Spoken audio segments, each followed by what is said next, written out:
visiting with sophomore goalkeeper Taylor Thevenot. We get the win 6-2 today over Southwest. We have 3 non-division games upcoming before we get back into conference play. 2-2 at halftime. We shut them down the second half, scored 4 goals. Just talk about the difference in play from the first half to the second half. Yeah, well, they changed their formation a little bit up, so we had to switch our formation a little bit to mark the guys in the middle, but we really did well as far as possession and patience, and we found the right passes, and we really put in the back of the net this game. We had 6 goals and really just did really well and finished the ball. You mentioned the 6 goals from 5 different goal scorers, so that's pretty cool as well. You know, we lost our first game of the season a couple games ago. We've come back with 2 straight wins. Like I said, 3 non-division games upcoming, but maybe what kind of momentum does that give us going back into conference play here in about 3 games? It gives us great momentum. I mean, we get 3 more non-divisional games, like you said, to really get together and practice and work on our formation before we hit that final stretch to really just beat everybody out, and so we can really finish out the season really well. You had 5 saves today, had 17 last week, including a career-high 12, I believe, against Itawamba. Was that the game? Yes. Itawamba game. Got beat out for conference goalkeeper of the week only because that guy had 2 shutouts, but a great effort from you last week.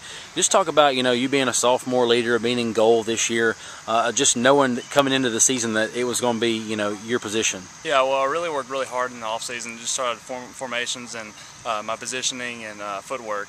And so I knew I was going to come in this year and just really try to bust my butt for the team and try to be a decent leader as far as me.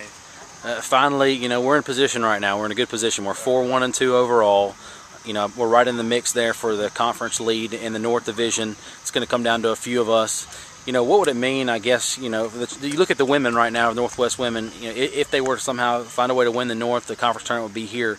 But, you know, this is a men's team that we hadn't made the playoffs in a while. You know, what would it mean as a sophomore to lead this team to the playoffs and to go far? It'd be a big thing. I mean, just as far as the sophomores, just how hard we worked last year, and just we couldn't do much last year, but we really have the potential just to pull it out this year and do our best, and we really have the potential this year. Talk about how we finished games this year. You know, we had 6 one-goal losses last year, but we found a way to win those games. You look at the first game of the year against Southwest, we're down 3-0. We come back and tie that game, which seemed to give us the momentum into those next 3 or 4 matches. So talk about the importance of finishing games now. Well, last year we couldn't put the ball in the back of the net in the second half, but this year, I mean, we really had the fitness up and the ball skills to really just finish. I mean, that's the biggest thing we couldn't do last year, but this year we really just couldn't put it in the back of the net.